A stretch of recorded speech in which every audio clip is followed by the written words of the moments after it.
بسم اللہ والصلاة والسلام علی رسول اللہ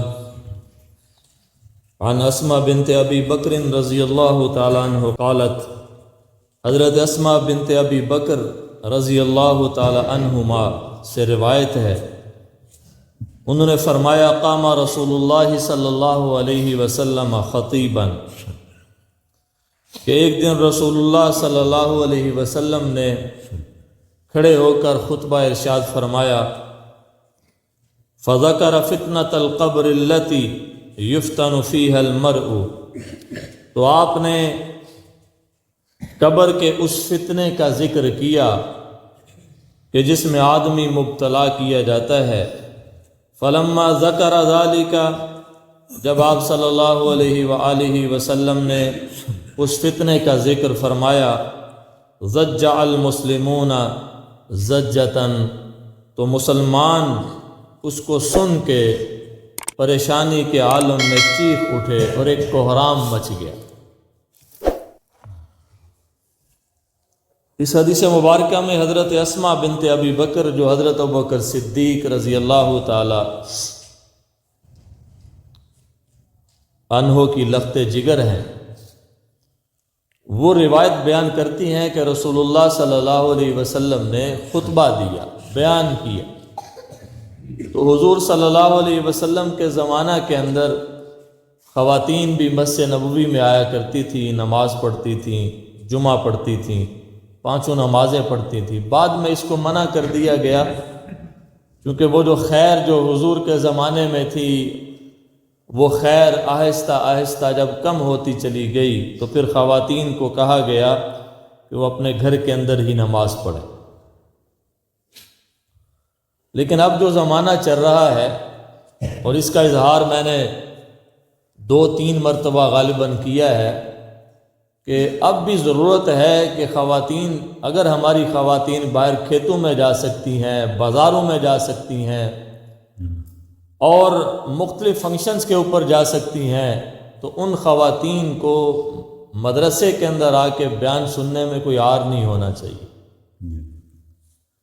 تو یہاں تو ہم لوگ جمعہ پڑھتے ہیں، مرد حضرات پڑھتے ہیں، چلو کچھ نہ کچھ واعظ سنتے ہیں۔ خواتین کی تعداد زیادہ ہے، ان کو وہ کہاں سے واعظ سنتی ہوں گی؟ وہ تو ظاہر ہے وہ گھر میں ٹیلی ویژن ہے تو وہ ڈرامے دیکھیں گی، وہ فلمیں دیکھیں گی، یا 2-4 خواتین بیٹھ کے چغلیاں کریں گی، غیبتیں کریں گی، تو کتنا بڑا نقصان ہو رہا ہے۔ تو 2-3 دفعہ میں نے اس ایک درد کا اظہار کیا تھا، لیکن اس پہ کسی نے بھی کان نہیں دھرے کہ یار صحیح ہے، جمعے کے لیے خواتین یہاں اوپر جگہ بھی ہے، آ جایا کریں۔ تو اسی وجہ سے مرد تو کسی نہ کسی طرح کوئی نہ کوئی خیر کی بات سن لیتے ہیں، لیکن خواتین اس بات کے سننے سے محروم ہیں۔ اور عورت ذات جو ہے وہ اثر بھی جلدی لیتی ہے۔ جنہ رولا میں 20 سال تو پا رہا نا مرداں چ حدیث دی کتاب پہ کہ عورتوں نے پتہ تے بڑیاں عورتیں ولیاں بن جائیں، جنہ کہ دین مرداں نو سنا رہے۔ 20 سال ہو گیا مجھے جمعہ پڑھاتے ہوئے، 20 سال، 40 سال میری عمر ہے، تو زندگی کا آدھا حصہ میرا ہو گیا جمعہ پڑھاتے ہوئے۔ اگر اتنی باتیں، اتنے بیانات اگر خواتین سنتی، یقین جانے بہت بڑی تبدیلی آ جاتی، بہت بڑی۔ اب بھی کہیں اگر کسی عزیز کے گھر میں جانا ہوتا ہے تو وہ کہتے نہیں کہ اللہ کے رسول کی بات سنا دے، تو یقین جانے جب میں اللہ کے رسول کی اس زمانے کی باتیں سناتا ہوں تو خواتین کی آنکھوں میں آنسو آ جاتے ہیں، حضور کی باتیں سن کے، حضور کے واقعات سن کے، صحابیات کے واقعات سن کے، تو اس کا بڑا اثر ہوتا ہے۔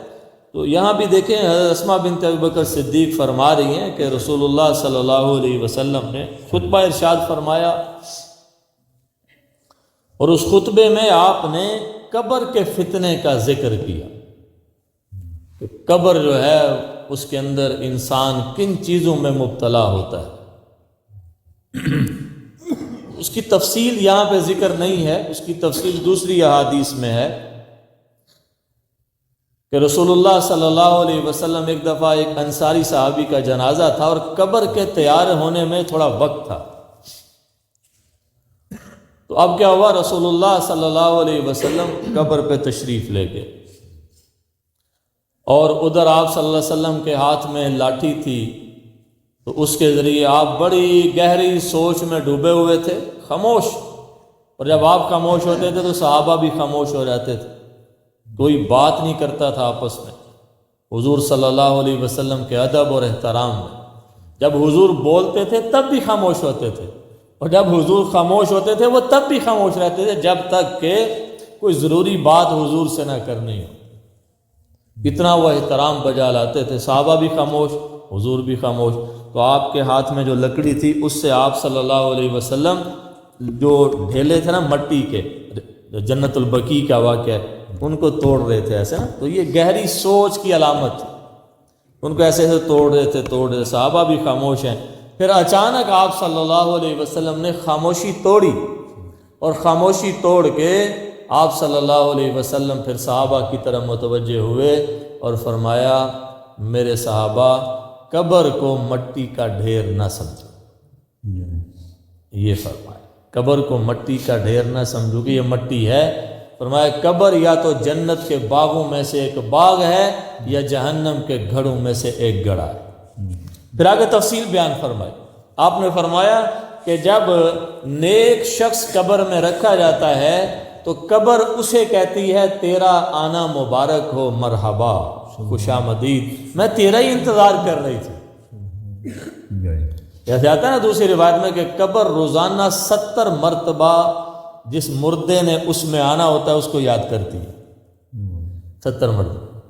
تو ہمیں 7 مرتبہ بھی قبر یاد نہیں رہتی، ایسے دنیا میں مشغول ہوتے ہیں. 70 مرتبہ یاد کرتی ہے قبر روزانہ. تو وہ کہتی ہے، تیرا آنا مبارک، میں تیرا ہی انتظار کر رہی تھی. آج تو میرے اندر آیا ہے. زمین پہ جتنے چلنے والے تھے مجھے تو سب سے زیادہ محبوب تھا. ہاں جی، کہ تو کب میری گود کے اندر آئے اور میں تجھے راحت بخشوں.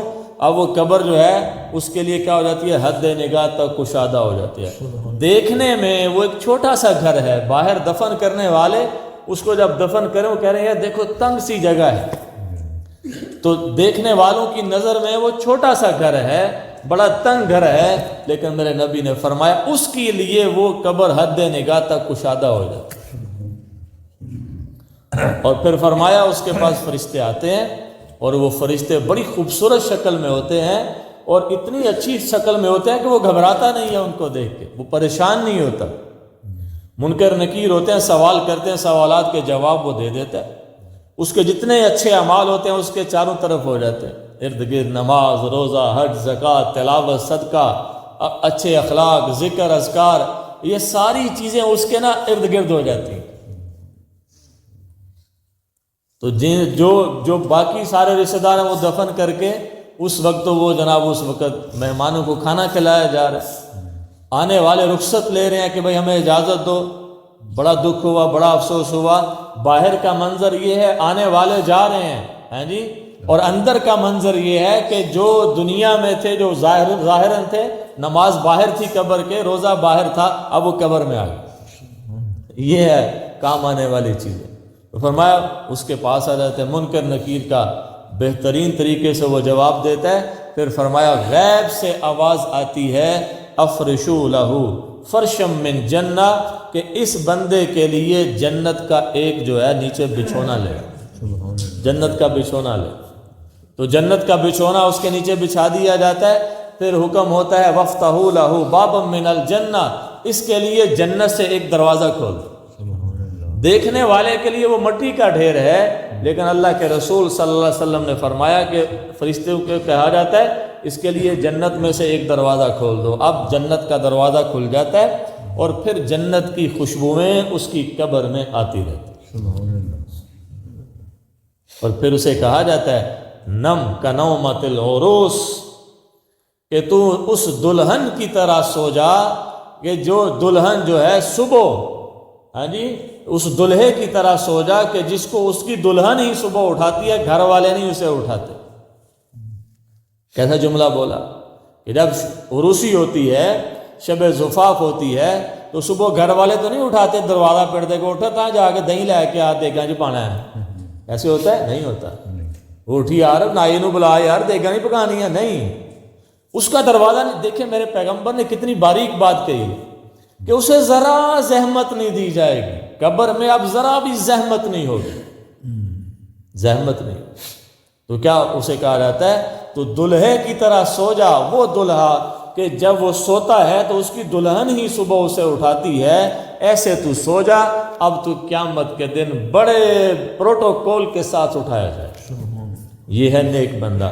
پھر حضور نے فرمایا کہ جب برا شخص قبر میں رکھا جاتا ہے تو قبر اسے کہتی ہے تیرا آنا نامبارک. جتنے لوگ زمین پہ چلتے تھے تو مجھے سب سے زیادہ برا لگتا تھا، اب تو میرے اندر آیا، اب تو میرے سلوک کو دیکھے گا.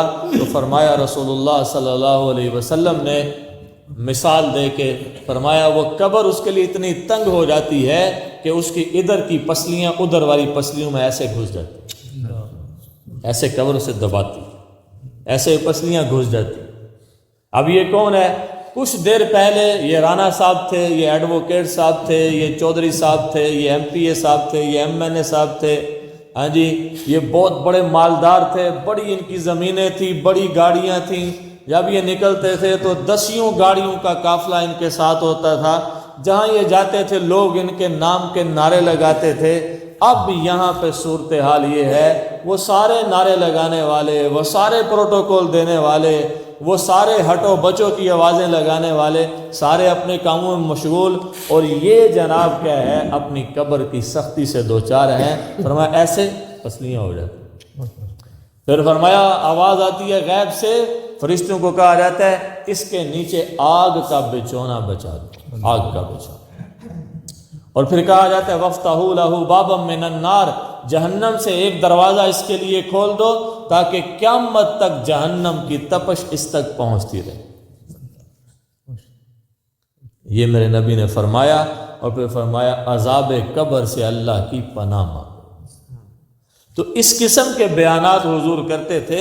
پھر اب ذکر کیا حضور صلی اللہ علیہ وسلم نے، تو حضرت اسما فرماتی ہیں صحابہ کرام تو چیخ اٹھے، صحابہ کرام کے اندر تو کوہرام مچی. حضرت عثمان غنی رضی اللہ تعالیٰ عنہ، جن کو ایک بار نہیں کئی بار میرے نبی نے جنتی ہونے کی بشارت سنائی، کئی بار، اور دیکھیں اپنی زندگی میں بھی سنائی، اور شہادت سے پہلے بھی ان کو حضور نے جنت کی خوشخبری سنائی خواب میں آ کے. اب دیکھو کتنی بڑی بات ہے. اپنی جب حضور صلی اللہ علیہ وسلم اس دنیا میں تشریف فرما تھے تب بھی کئی بار جنت کی بشارت سنائی. اور جس دن حضرت عثمان نے شہید ہونا ہے شہادت سے پہلے، ہاں جی، آپ رضی اللہ تعالیٰ عنہ کی آنکھ لگی اور آپ کو نیند آئی، اور آپ جب نیند سے بیدار ہوئے تو اپنی بیوی حضرت نائلہ سے کہا، آپ تہمت باندھتے تھے تو فرمایا کہ میرا نا پاجامہ لے آؤ اندر سے. تو انہوں نے کہا آپ تو تہمت باندھتے ہیں، پاجامہ کس لیے؟ فرمایا ابھی جب میں سویا تھا تو میرے نبی مجھے خواب میں ملے اور فرمایا عثمان آج تمہارے روزے کی افطاری ہمارے پاس رکھی. دیکھو شہادت سے کچھ ہی لمحے پہلے حضور خوشخبری سنا رہے کہ عثمان آج روزے سے تھے تو فرمایا عثمان آج تمہارے روزے کی افطاری ہمارے پاس ہوگی. تو مطلب یہ تھا کہ شام سے پہلے پہلے تم نے شہید ہو جانا ہے اور ہمارے پاس آ جانا. تو کتنی بڑی بات ہے، کتنی بڑی بات ہے. حضرت عثمان کے بارے میں آتا ہے کہ یہ جب بھی قبرستان سے گزرتے تھے اتنا روتے تھے کہ آپ کی داڑھی آنسوں سے تر ہو جاتی.